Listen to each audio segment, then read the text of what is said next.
Hi you guys, welcome to Season That Ish. Today we are going to be making some quesadillas and I'm going to apologize to any Mexicans in here in advance because this is a Philly cheesesteak quesadilla and I know y'all don't deserve that. Y'all deserve more. Y'all deserve more respect. But you know, this stuff is really good. So if you're not offended by the fact that I made Philly cheesesteak quesadillas, stay tuned to find out how I made them. So first of all, I'm going to start chopping up my veggies. So typically in cheesesteaks, you'll find green peppers, onions, and sometimes mushrooms. And so that's what I decided to use today. I didn't use no red peppers, nothing, just the green peppers, onions, and mushrooms. So now we're going to prep our steak. The steak that you want to use, typically when you're making Philly cheesesteaks, you want to use a ribeye. And one good tip for thinly slicing your steak is to pop it in the freezer for like 10 to 15 minutes. It's going to make that meat way easier to slice. So to start off, I'm going to be using a ton of black pepper, some steak seasoning, some garlic powder, and onion powder, our usual suspects. And on top of that, I'm going to be adding in some salt. Very easy. And the reason why I go ham with the black pepper is just because that's something that I enjoy.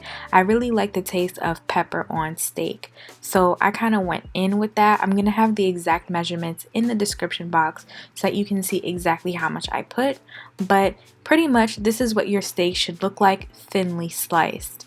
The next thing I'm going to do is I'm going to pop some oil into our pan and I'm going to drop in a couple of pieces of steak just to test and make sure that the pan is hot, because I want to have a nice browned outside and I want all of the seasonings to kind of form a little crust on the outside. Because one thing I can't stand, I had a couple of cheesesteaks where it was literally just like meat and cheese, but the meat was not flavored. You know what I'm saying? Like, what is even the point? What is even the point?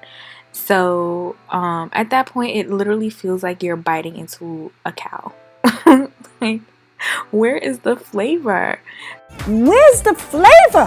Where's the flavor in this? So I love to add a ton of flavor into my steak, especially with the pepper. So once you put the steak into your hot oil, it should really have a good sizzle. You should hear a nice sizzling sound, kind of like this.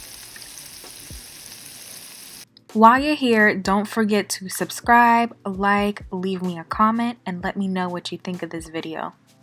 And your steak is not going to take that long to cook at all.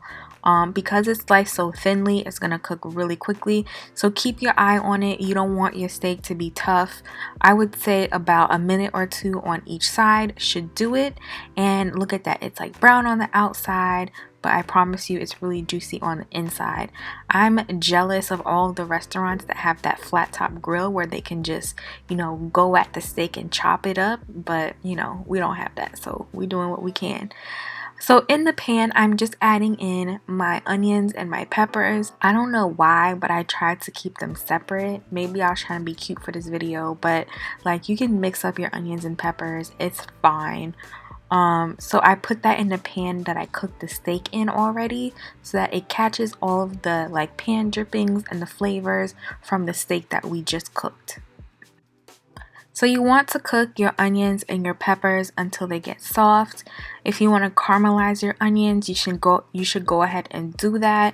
I'm just cooking the onions until they get soft and sweet and until the peppers are no longer super crunchy. That shouldn't take too long. And once I've done that, I'm going to put everything to the side and get started on my mushrooms. For some reason, I like my mushrooms to be separate. I don't know why I was being super bougie in this video and keeping everything separate. Like, it's all gonna go in the same quesadilla.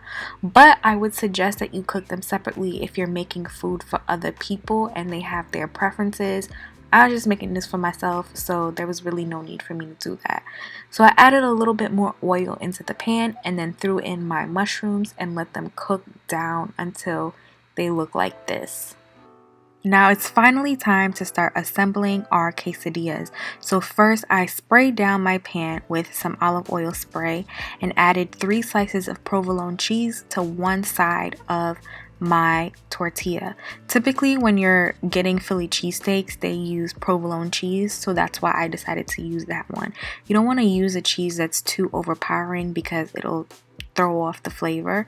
I added in my veggies, so my mushrooms, onions, and peppers to one side, and I pressed down my quesadilla so that it could get flat, but honestly I overstuffed every single one of them. None of them are flat because I put so much steak and veggies and cheese in them, and this is what it looked like when I finished. I had a ton of delicious steak in each one and a nice amount of cheese with the onions, the peppers, and the mushrooms. It was bomb. This is another easy dish that you can make in under half an hour, so I hope you guys try it out, and I'll see you next time. Bye! We are so glad you came. Bye-bye. Bye-bye. Bye-bye. Bye-bye now. Bye.